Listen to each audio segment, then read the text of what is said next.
Hey, this is Zach with Use What You Got. Today I'm joined by Randy at Dulin Cut Trim. He's been nice enough to stop by and record a couple videos with me. And today we are going to learn about how you started your business, how you got into landscaping. And then also, he has really tied in his YouTube channel into that as well, since that's what I do. And I'm just kind of curious to hear how those two kind of go hand in hand, and if you can share your experience with us. So what you might end up having to do with this video, Zach, is you might end up having like the 15-minute version and then the 2-hour unedited version that people can click the link if they want to see it. I actually started cutting grass with my father when I was a kid. I remember when I was 5 years old, he took me out working with him. And my job was, he gave me a pair of scissors, and I needed to go back through the yard. And if he missed any clippings, I could cut those with the scissors, just to give me something to do. And then my pay was we would go to Kitty City at the end of the workday, and I got to pick out a G.I. Joe. So that was kind of my introduction. By the time I was 7, I was making $1 an hour, and I was actually running a commercial walk-behind mower, a 36-inch belt drive. Actually, the exact same model mower that I started my business with later when I got older. But fast forwarding, I ended up getting a degree in child development and went to work for the government as a foster care worker, which was a great job, loved it, thought I was going to retire doing that, but it didn't pay very much. And so I was working a part-time job at Home Depot in the evenings, and that wasn't particularly enjoyable. And but it was just so that we could make enough money, which it still wasn't, even with working part-time and also the full, working in the foster care system. It just wasn't enough. And so I ended up quitting / getting fired from Home Depot. Technically, they didn't fire me; they just stopped putting me on the schedule. Okay. And so I was back to just. So you're still employed? Technically speaking, I think I do still work for the Annapolis Home Depot. Oh my goodness. But my mother, this would be in 2015, said, "Hey, have you ever thought about just mowing some lawns on the side?" And I said, "Well, no, hadn't thought about it at all." And she was like, "Well, maybe do it, but don't do it full time. Just something part time." I was like, "Well, I'll look into it." And so I ended up, I don't know, talking to my wife about it, and we said, you know what, we'll go for it, we'll see. So I went on Craigslist, bought a $40 push mower, and signed up for Verizon Fios, got a $300 gift card for doing that, and went to Home Depot and bought a 40-volt Ryobi trimmer and an 18-volt Ryobi battery-powered blower. This was in 2015, and I can tell you, while that might have been a decent decision now, back then that was a horrible decision. The blower, an 18-volt blower, 2 batteries would get you through a yard. Yeah. So I was having to, in the beginning, I would show up to somebody's property, find an outdoor outlet, plug the batteries in, mow the yard, trim it. The trimmer didn't even have like a bump feed on it. You had to actually, there was a button on the side of the head that you would have to. This one. Oh my goodness. That's why I bought the gas powered one. Yeah.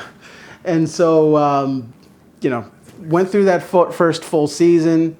And made $10,000 over the course of the season, which I thought was amazing. But over the course of that year, I actually bumped into Nick Carlson. For those of you that don't know him from church or mutual friends, Nick Carlson is now the inventor of the Mulchmate, which you can find videos all over YouTube about. But at the time, he was running his own very large lawn care business. And I bumped into Nick, talked to him, we exchanged information, became friends on Facebook. And in that fall of that year, Nick called me up and was like, "Hey, are you thinking about doing any snow or anything this winter?" And I said, "Well, I don't know anything about snow, but I don't know." And he said, "Well, let's meet." And I said, "Okay." And so he and I actually met the weekend of Thanksgiving at a Panera, and which always sticks into my head because I hate Panera. Everyone loves to have business meetings and stuff at Panera. The food's disgusting. And the coffee's not good. I don't understand why anybody would want to go there. But so we were there, and we ended up meeting for 3 hours, and he just literally took apart every aspect of my business, from the design of my business cards to the way I handled contracts to the how I mowed lawns and equipment purchases. He just tore everything apart and explained how he would do it and how he could do it better. And starting that day, I don't know what it was about that conversation that flipped the switch, but starting that day, I decided I wanted to go into business for myself.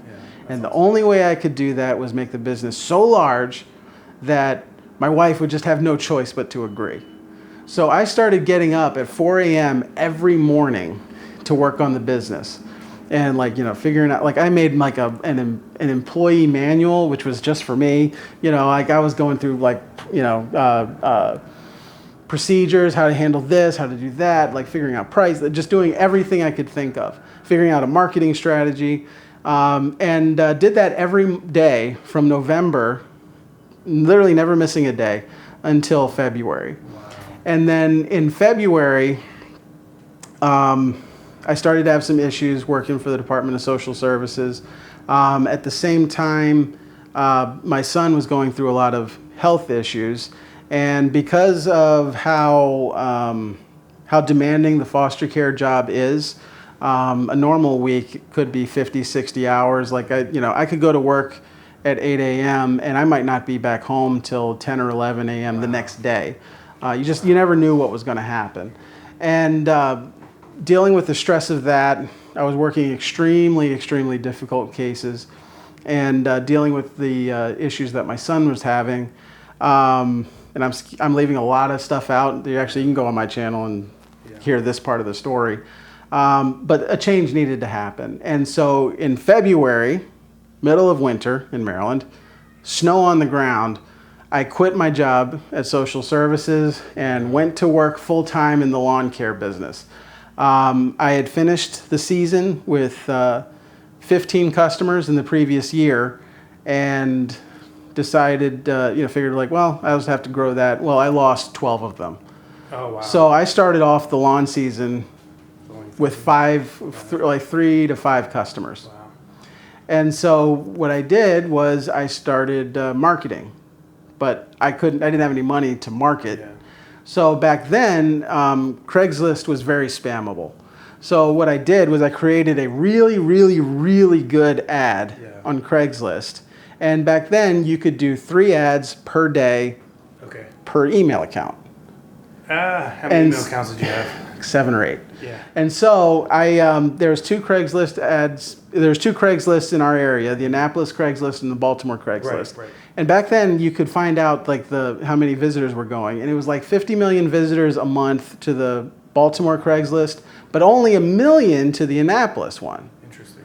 So I didn't advertise on the Baltimore one at all. I went on the Annapolis Craigslist, went to the farm and garden section, and by the time I was done, at any time there was 250 lawn care ads on the Annapolis Craigslist section, and 160 of them were mine. So it didn't matter what you did, you were definitely going to click on my ad. And so I generated a lot of leads off of that, and also put my business on Google, which is the biggest thing for attracting new customers. And started mowing lawns, and 3 years in, we were doing well enough that my wife was able to stay home and not work anymore. And I was able to grow the revenue for the business by focusing on trying to be more efficient and do things as quickly as possible so I could do as many yards as possible. So when I first started cutting grass, doing 10 lawns in a day was insane. It was just a very overwhelming prospect and very difficult to do. And I actually have a video on my channel where we mowed 17 yards in a day, but I had help. It was me and another guy working. It took us all day. We got 17. But I kept focusing on efficiency, how's the fastest way to do something with, is it faster to start trimming this way as opposed to that way? What's the fastest way to mow? And so, in 2016, 10 yards in a day was brutal. In 2022, I averaged 20 to 23 yards per day by myself. And that's just a normal day, home by 4. So kept focusing on that, but also pretty early on, started making videos on YouTube, which actually it was kind of a weird twofold thing. Because in the beginning, I also would make videos of me mowing, and I would put them on Facebook. Okay. So that, and I would get some customers off Facebook that would see me doing that. And then I realized, I was like, well, people can get monetized on on YouTube.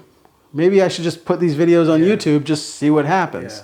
And not a whole lot happened, but I think at a certain point, I was like, you know what?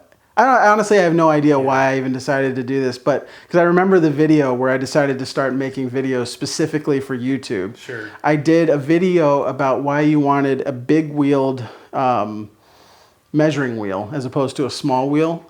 And it's like filmed from down here, and I was like, this would be a good thing. I don't know what I'm talking about, but it'd be good for people to hear this. And I just started making videos, and then eventually it turned into a thing where Nick Carlson had invested a lot into me, like in mentoring and teaching me. And I didn't have anybody specifically to pass that on to, but I wanted to. So I was like, well, let me just give away. Nick just gave all his information to me for free, didn't ask for anything back. So I was like, well, maybe I can try and do the same thing on YouTube, which is where you can find like literally anything about lawn care. I'll answer to the best of my knowledge. I provide all my pricing information. You can find out exactly how I price lawns by looking up on YouTube. Actually, it's one of the first, like at least right now, it's one of the first videos that pops up if you type in like how to price lawn care. Okay, so question for you. I remember at some point you had kind of eliminated the majority of the cities you mow in. What made you like, I think you only focus on maybe one now or a very small area. So when I first started mowing, I was literally taking jobs from anyone that would hire me. Literally anyone. This won't mean much to people unless you're local to Maryland, but like my first customer to ever sign up with me I'm located in Glen Burnie. My first customer was in Dundalk. I also signed up a customer in Upper Marlboro. And I also signed up customers in Riva and Annapolis and Severna Park and Linthicum and Halthorpe and like all over the place. And one of the things, the Upper Marlboro person didn't last long, neither did the Dundalk. Because like the Dundalk one, there's a toll bridge. It's $4 each way. It was a $40 yard. I was losing $8 just driving over there every time. But you also realize when you're mowing lawns, the only way to make money is to be on as many properties as possible over the course of a day. So you want to limit windshield time.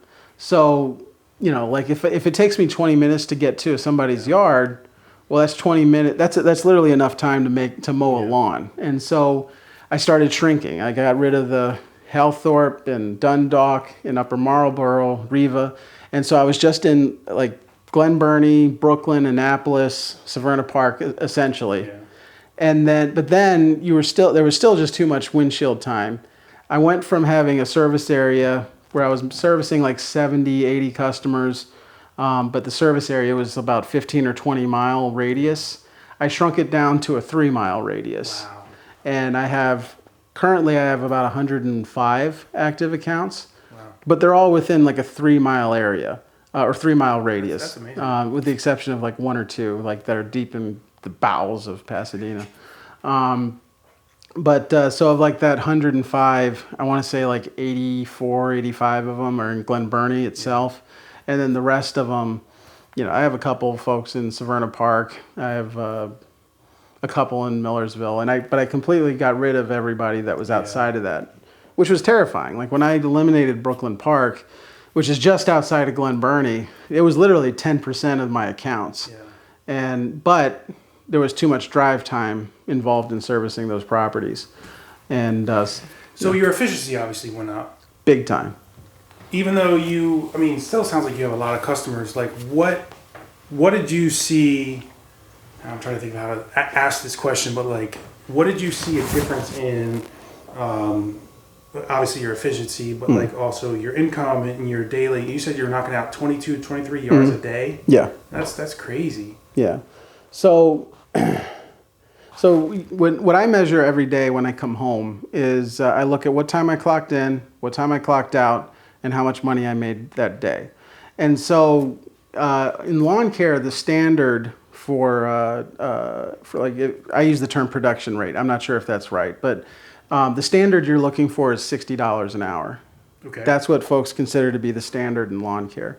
I didn't like that standard. I felt like that's basically 2 yards every hour-ish. Okay. I didn't think that was good because at the time most of my yards were 35 per cut. And so my goal is every day I want a production rate of a minimum of $100 an hour. Well, if you're driving around, it's impossible. But, if you've got like I have one road where I've got 5 properties all next to each other. So, those 5 properties, they take me a total, since there's 0 drive time and there's 0 unload load of equipment, because I just use, I just string trim all of them, mow all of them, blow all of them. Those 5 properties take me a little over an hour to do. Okay. And the revenue for that hour is $180. Okay. For over the course of a little over an hour. Yeah, that's great. And so that's what you're looking for. Yeah. And so, just by focusing on limiting the amount of drive time, it boosts the efficiency and it makes it so you can do more yards in a day. And a big difference too is, like, I don't know if you probably don't, because why would you? But if you ever watch a lawn guy show up at a property, it's comical, like how much time gets left. And they focus on, and they use equipment that's not efficient.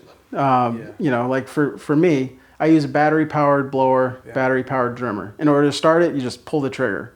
Most guys, they use backpack blowers. Okay. Well, to start a backpack blower, and this has nothing to do with this, but in order to use a backpack blower, you got to take it off the rack, set it on the ground, choke it, pull it till it starts.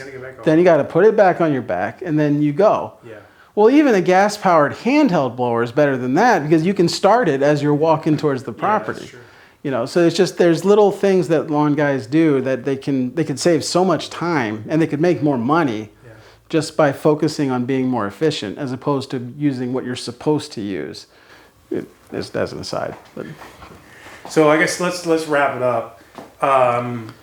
What do you think is, like, either the biggest change or the biggest difference or whatever from when you started to today, and, like, where do you see yourself maybe 5 years from now?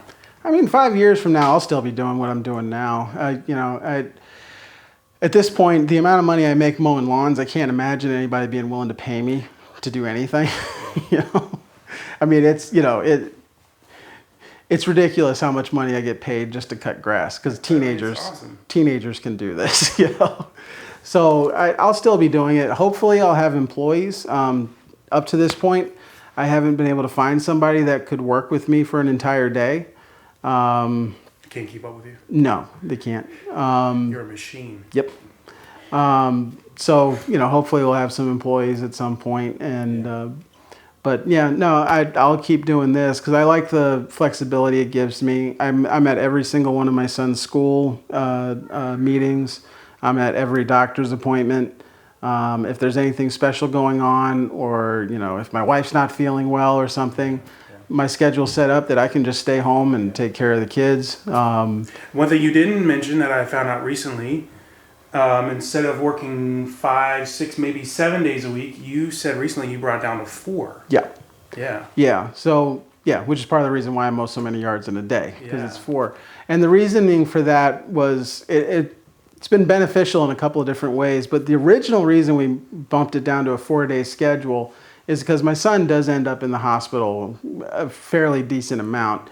And it used to be like we would go to the hospital and you don't know how long you'll be there. You don't know if you'll be there a couple hours or a couple of days. And it would just play hell with the schedule, And so, but now working a 4-day schedule, it allows me, like if we go to the hospital on Tuesday, well, I can just tell the Tuesday folks, hey, we'll get you on Wednesday. Wednesday folks, we'll get you Thursday. Thursday is Friday. There's no loss in time. But also it gives the flexibility to go on vacations or, things like that. Well, anything that you might be curious about that Randy did not mention, I'll leave a link to his YouTube channel in the description, and you can definitely check him out. I would highly encourage you to check out his channel. He puts out amazing content and great information for the average either homeowner or for, I guess, someone like in your business, right? Yeah. So, I've always enjoyed watching you, and I enjoy your humor. I know it's probably not for everyone, but you're probably, what's wrong with you? I get it, man. I get it. So, but anyways, thank you again for coming over. I appreciate your time. and doing a couple videos for you. I hope you guys enjoyed it. And if you have any comments for him, leave it down below, and I will make sure he sees it. So thank you. I hope you guys enjoyed it, and have a good one.